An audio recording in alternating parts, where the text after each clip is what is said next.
Let's get to our first guest, former Director of National Intelligence, former U.S. Ambassador to Germany, and Newsmax Senior Analyst, National Security Analyst, Ric Grenell.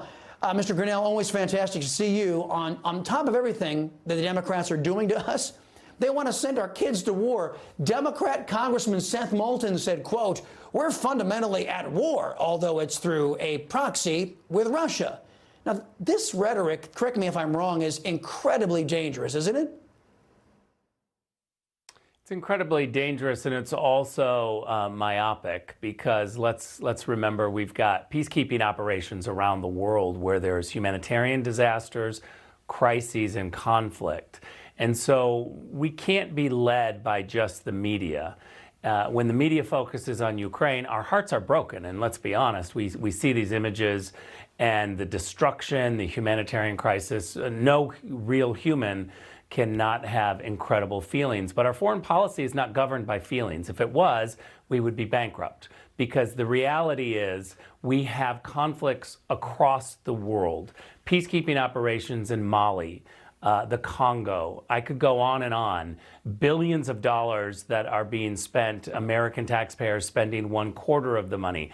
I would hasten to say that if we took CNN and Newsmax and Fox and MSNBC to the Congo for 3 weeks and everybody reported on the Congo there, we would have a whole bunch of people in Washington, D.C. calling for a no-fly zone in the Congo. And so the point is we have a lot of problems around the world. How do you determine when America is going to get involved? And I'll just finish with this. We have this thing called the United Nations because we all give money. The Americans give a ton of money, but we give money to this idea that collectively we can solve problems.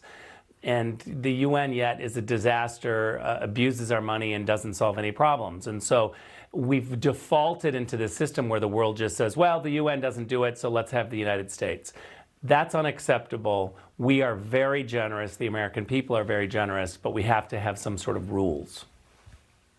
Now, meantime, Joe Biden blamed the China virus for the results of his economic policies, yet he has no coarse words whatsoever for the communist regime, despite their role in the virus and their support of Putin's war.